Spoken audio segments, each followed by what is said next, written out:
influential leader will do something different. What influential leader will do here is that he will identify which part will the chair best serve a purpose. Maybe it's on the right, and then he talks to the people that putting this particular chair on the right is the best decision there is to make.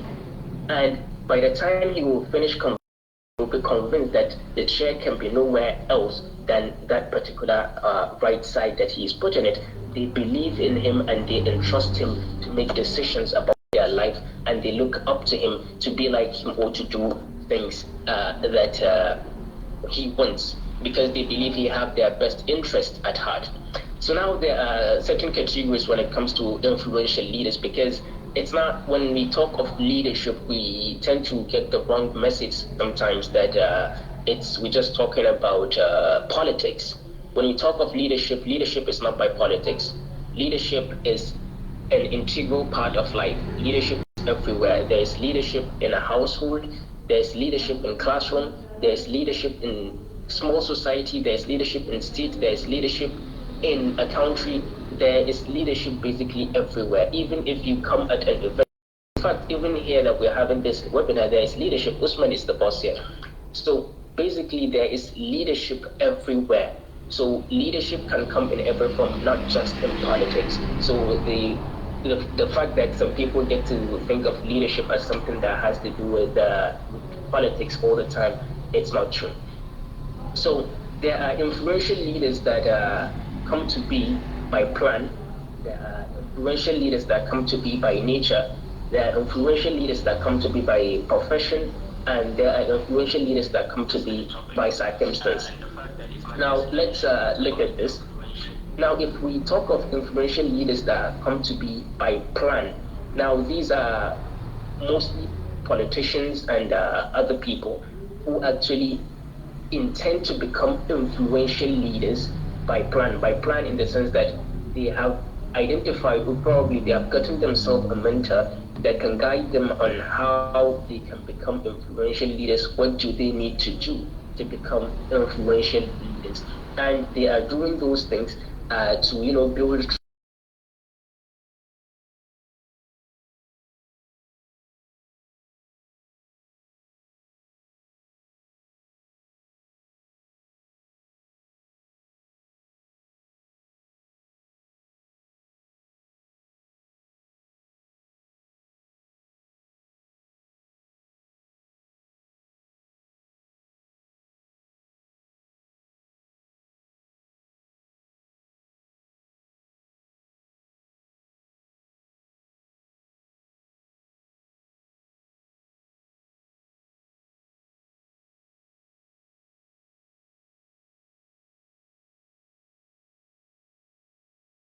Thomas. For those of you who do listen to motivational speeches, I'm sure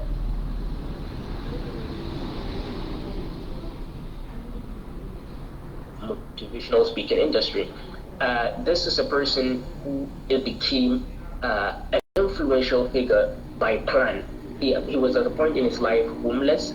He was at a point in his life living without his father. He was at a point in his life as a college dropout. He was at a point in his life not having a good time with his mother. But now today, Eric Thomas is one of the best motivational speakers the world have. And whenever he speaks, millions and millions of people listen to him. If he says this is what should be, millions of people follow and do that thing, and across the globe. So this is somebody who planned to change the trajectory of his life, and he did by becoming a planned influential leader in his own category, that is motivational speaking. And also I would like to raise a point here. There can be different categories in which you can become an influential leader. You see, Bashar, we'll go further into that. Now that is by plan. Then we have influential leaders that come in by nature. Influential leaders that come in by nature, these actually happen to be with, though a lot of people believe that leaders are made, not born. But the fact is, we need to tell ourselves the truth sometimes. There are leaders that are born, and then there are leaders made. For example, now if you look at royalties, they are born leaders, whether it is wherever in the world. Royalties are born leaders, especially the eldest. they are born leaders. Like they get to grow to become leaders. They might be made later, but they were born in the first place as leaders. They grow to be leaders later in life.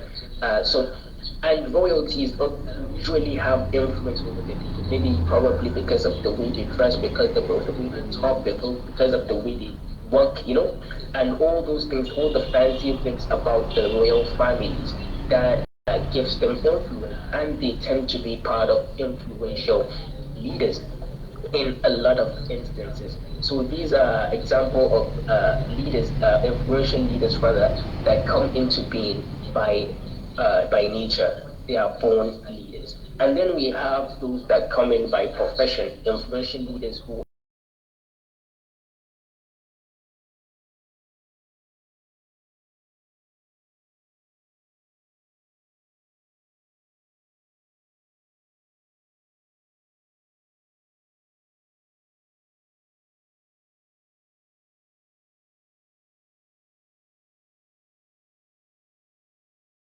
believe, but these are influential leaders. Now, for example, let's take Whiskey as an example, for example. If you take Whiskey, why do I say he's an influential leader? If you remember, we say an influential leader is somebody who his people look up to, right? Who people look up to, respect and trust to guys. Look at I said let's pick Whiskey as an example. Now, if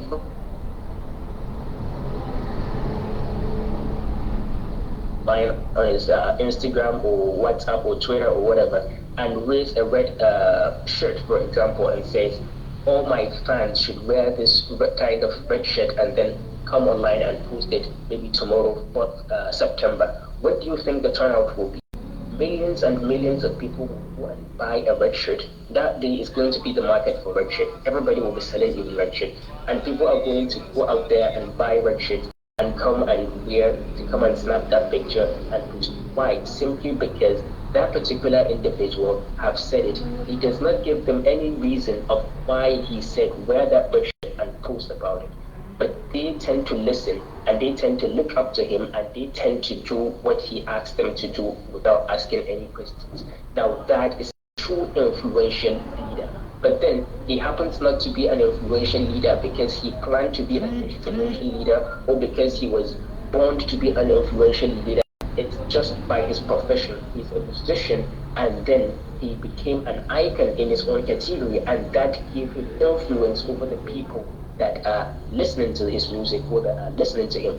This applies to football, for example. I don't watch football though, but this applies to football. For example, now if we take Cristiano Ronaldo, I don't watch football, but I know Cristiano Ronaldo, I know Messi, and all the other people. Even if I wake up from sleep, say who's this? I say this is Cristiano Ronaldo, this is Lionel Messi. This shows that they are known figures in their own category of what they do, and that also makes them influential leaders because there are people who look up to them for this. Now, for example, if you consider the country they come from, for example, Cristiano Ronaldo that is from Spain, there are people in Spain who are looking up to Cristiano Ronaldo to tell them who to vote in elections. Not because they need him to explain, just they want him to say, this is the person I'm rooting for, and they vote for him. And we all have that person here. I have that person, for example, here that I would look forward to see what does he want to do. And then because he wants to do that, I feel like, yeah, I should also do that. We get to understand that time is actually going. Let me just be cautious. So that's an example of influential leaders that can come in by profession, not actually because they're trying to be influential leaders, not because they were born to be influential leaders, but their profession, what they do, give them influence, and as such, people look up to them and get to do what they want. And then there are influential leaders that come in by circumstance, and now these are usually activists that come because a voice is needed in the society, and they decide to be that voice that is needed. For example, across the world, you can get to see people like Mahatma Gandhi. If we come down here locally, you can get to talks of the likelihoods of our dear brother Dadiata, who is still missing, and we pray he gets found someday. So these are examples of influential leaders that happen by circumstance. A voice is needed, and they choose to be that voice for the people. You understand? Another example within us locally here is I won't actually want to mention a name because he's politically, and I don't want to sound as if I'm supporting anyone, is Awisu, for example, here in Kano, Salim Tonkoyata, it's somebody who is also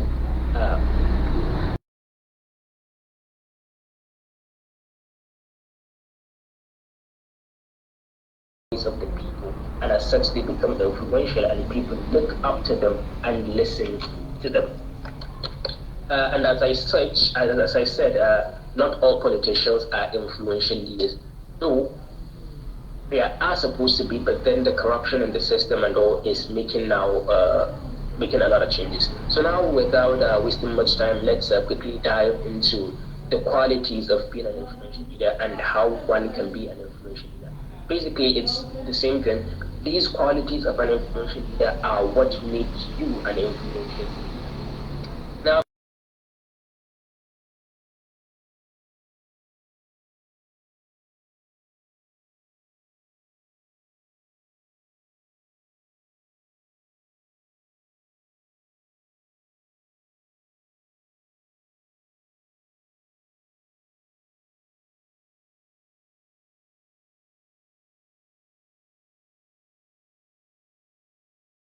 you're not telling, you can't tell to anybody. Who are the people that you are willing to? Who are the people that are looking forward to, be somebody that they? Because if you don't have people in mind, then definitely that means that you are left behind. You need to have a particular category of people that you have in mind that you want to influence, and then you aim to be liked by those you seek influence. People like to be led by somebody they like, but then it doesn't mean everybody becomes best buddy. It doesn't mean you have to make everybody your best friend. No, everybody cannot be your friend. Decide to say you are trying to make everyone your friend, that is the moment you are going to get in real trouble with almost everyone. You cannot make everyone your friend. Influence and endanger mutual commitment to help influence thrive. You see, commitment works to them and ever like respect you, respect them, they respect you back. And also there is one key thing that you must master, and this is master names and greetings. You see, people actually value. I read in one book by Carl Danig. It says how to win friends and influence people. That's the book's name. He mentioned something about and greetings. You see, as simple as that, someone will just as simple as that, just the way you talk to them. Maybe probably you guys never sat down and have a chat or have a discussion about anything, but the fact that when you see him, you remember his name from the first time you met him, and you say, "Hi, Abubakar, how are you? How's your mother? How's your sister? How?" The way you greet him might probably be the only reason he likes you, and nothing more. And probably for that he looks up to you because you are already some kind of figure in the society. So this is something you must master, especially if you're trying to be a leader or influential leader in any way. You need to master names and greetings. When you see somebody for the first time and they tell you their name, tomorrow if you meet that person, you shouldn't be like, "Oh, it doesn't show that you are willing to commit to people." But by the time you see him tomorrow, you get to ask, you get to just directly say his name. Sorry. By the time you see him the following day, you just get to remember his name from what he told you the last night or yesterday. So it's not like you need to be asking every day. And you them probably in days when you didn't see them, you ask of them. If you have time, maybe you visit them.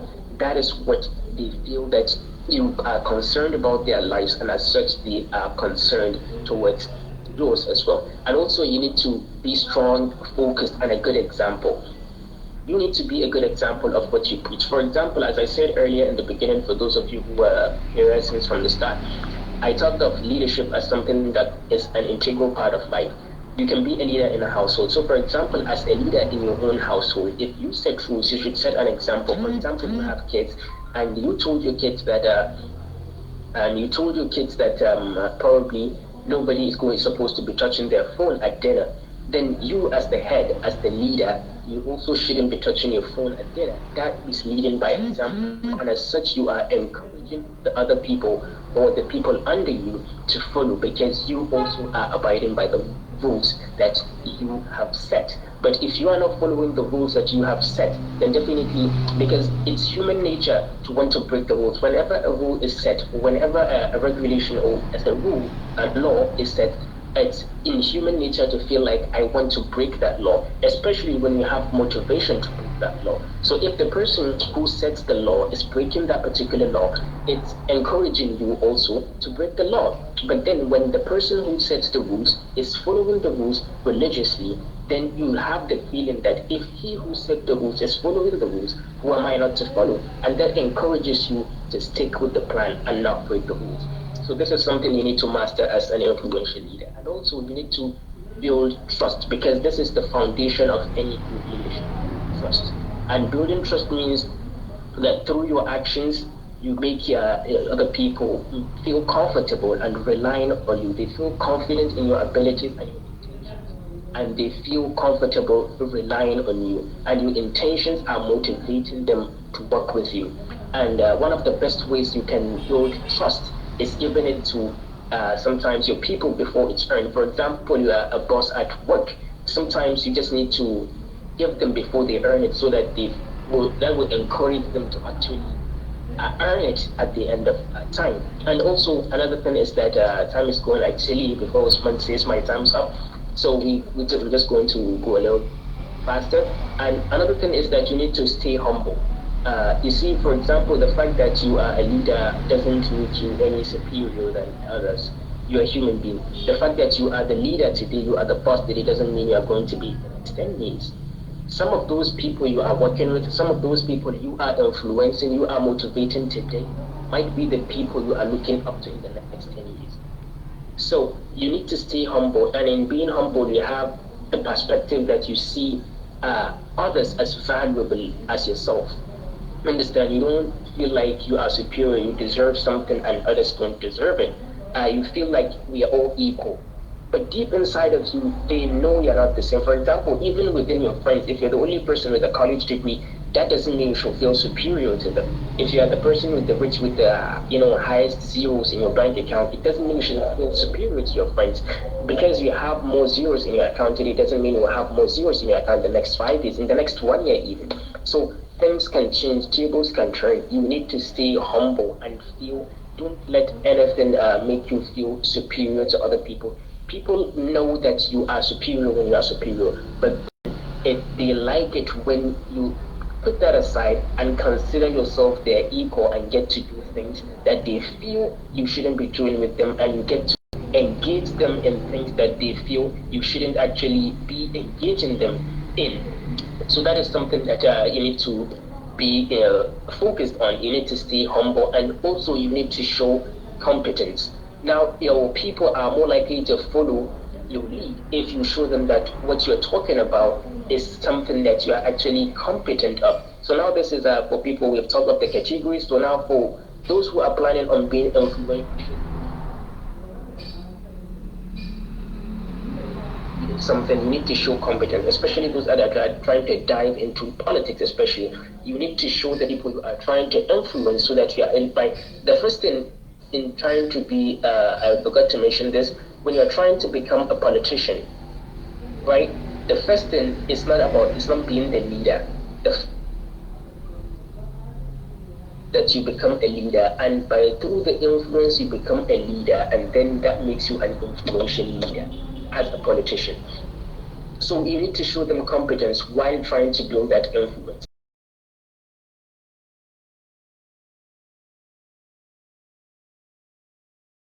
As an individual, and that is how you get to trust you, and other things you will set in place. And also another thing you need to put in place is that you need to help others find their voice. As an influential leader, you need to help others find their voice, and this can come in actually different ways. You need to see vision for your people. You don't just see them in the same place. I am actually, I can say, a beneficiary, influential leader, finding my voice.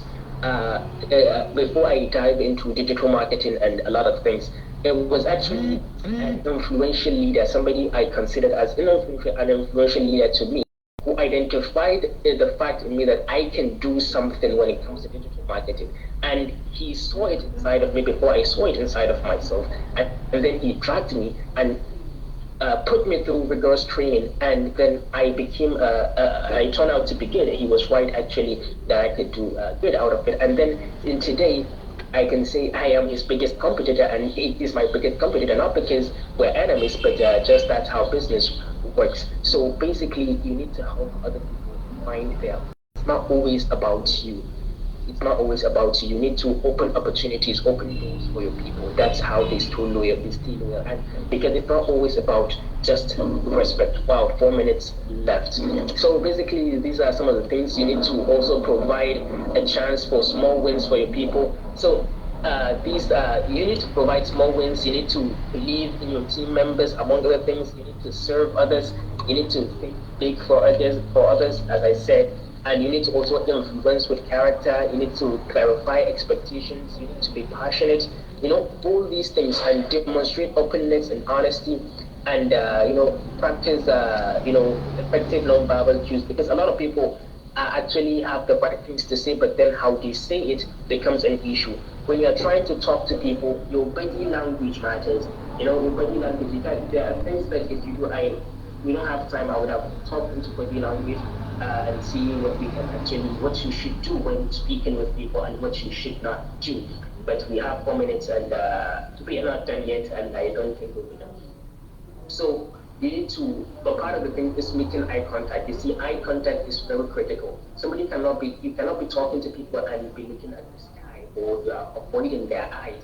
You see, through that eye contact, it gives you a sense of credibility. It gives you, you see, it's more actually, but effective way to exert influence. Eye contact help you connect with other people and help them concentrate more on what you're telling them, because the fact that you are looking eye to eye, it opens up their ears automatically to get to listen and understand what you're saying. And also, you need to in stories. You just don't have to, present to things that are just, practical explanations. You need to include other things. And also, you need to develop relationship communication. The key thing in being an influential leader is communication. If you don't have communication with your people, then that is the root of a lot of problems. You need to have good communication with your people. I don't think, let's just have probably a recap of what we have done, because I know definitely time is no longer on our side. So basically, we started with the topic and information leader, a topic for today. We look at the term influence, which we said is a noun, and then we look at the term influential. We define the term influence, which is a noun. We define the term influential, which is an adjective. We then look forward to look at the word leader, which is a noun, and also the term leadership. We also get to identify, we put them together to define influential leader. We also define influential leadership, and then we look forward to what is leading by influence, and also we saw the categories of influential leaders, where we talk of influential leaders by brand, influential leaders by nature, influential leaders by profession, and then influential leaders by circumstance.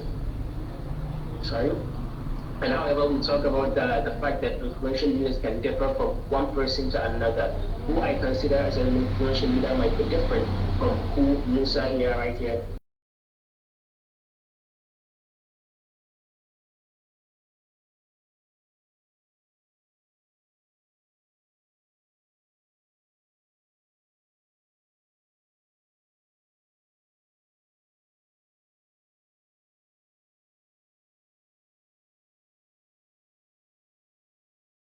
Leader, and how you can be an influential leader, where I said that through these qualities of influential leader is how you become an influential leader, because when you possess the qualities, that makes you an influential. When it not just possessing the qualities rather, but when you possess the qualities and you put them into action, that is where you become an influential. So probably Usman, my time is up. I know you just gave me the grace.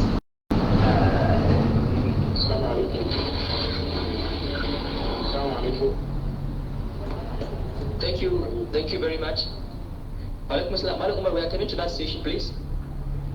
Thank you, sir. Bilyamin, Usman, you have proven yourself that yes, you are.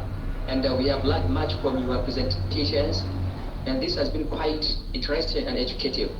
Really, it has been nice, and I wish it will continue. This is great, actually.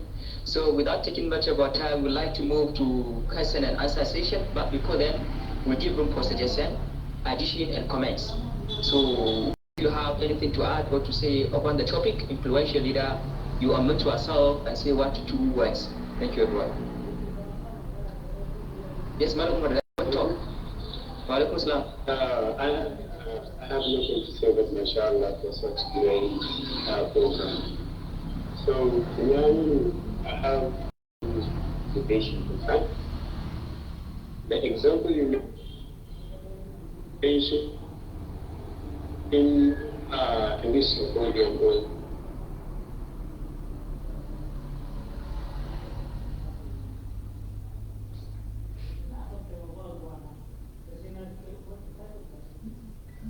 like he has issue with network, right?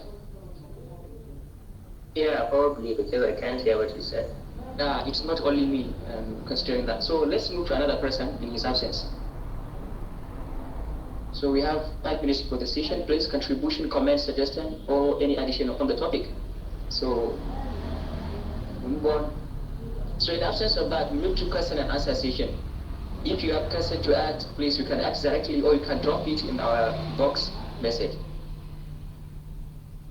But Megain Muhammad, he's leaving a comment. He says, it has been a great session, a great educative and interesting session, Bilyamin. Thank you so much. You are influential leader. So and another person here, Sir Bello Usman Khalifa, he said, good day, I am very impressed when I saw a young gentle motivational speaker giving us an insight about influential leader. Thank you all. It has been great indeed, and I enjoyed the session too, because we have learned about this one of the greatest sessions we have ever had. Thank you, everyone. So, Madam Umar, are you back? I'm sorry, my network got some problem. So, Madam Binia, as you mentioned the example with whiskey, right? So, if you consider majority of those who link this webinar today, so they are Muslims. So you have to consider with the majority. Then you can mention the example based on the majority. What I mean, so whoever is that mistake you are mentioning, make the example of him.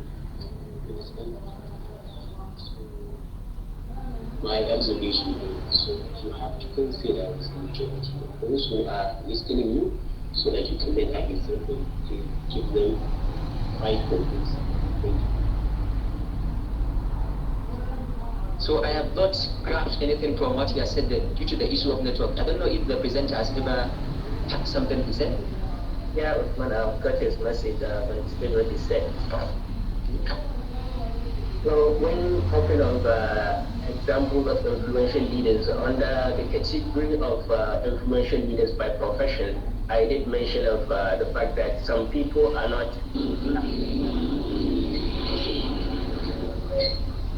on leaders, and they are not out of circumstance, but rather it's due to what they do, their profession, that makes them influential leaders. So I made example with the music industry in Nigeria or in Africa, where I said, if we take, for example, somebody like Wizkid, because to me, I thought everybody knows about Wizkid, but it's telling me now that it's grabbing my attention that not everybody is aware that I should do something more local, something more of what people in this part of the country do understand.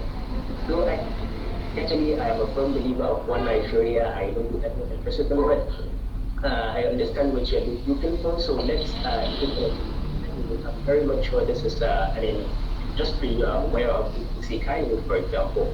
There are influential leaders in Kanye. There are people who others are looking up to them in that particular. For example, now if you take Alinu, he is not a leader by the sense of a leader or a politician, not in any way, but he's a leading figure in his own industry, which is canning, and as such, he becomes a leader under that particular category. Why is he an influential leader? Because there are people who look up to him, and actually his decision matters more than you understand. So basically, this can apply to anywhere. This can apply in football. In football, for example, we have people from Kano. I'm very much sure one of them you know of Musa, right? So this is somebody who's also an influential leader. Why? Like profession, not because he is born a leader, not because he plans to be a leader, he plans to be a footballer. And then he became a footballer, but that gave him influence over people. They look up to him, they look up to the way he dressed, they look up to the way he talked, they look up to even the cars he rides. You understand? And they want to be like him, and his opinion actually matters in their lives, in their character, in their social work and psychological well-being. So that is just what we're talking about. Thank you for that. Thank you very much, Bilyamin. Okay, thank you, sir. There's another question here dropped in our messenger.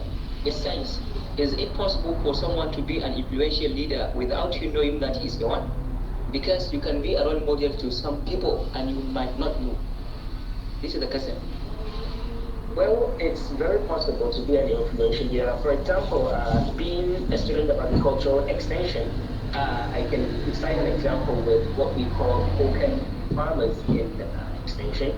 For example, as an extension agent, when you have a new variety of seed that you are trying to introduce, when after going there, definitely you need to see the district head and all things like that. But then there are individuals you need to see who are the focal people. Sometimes the district head is not who the people look up to.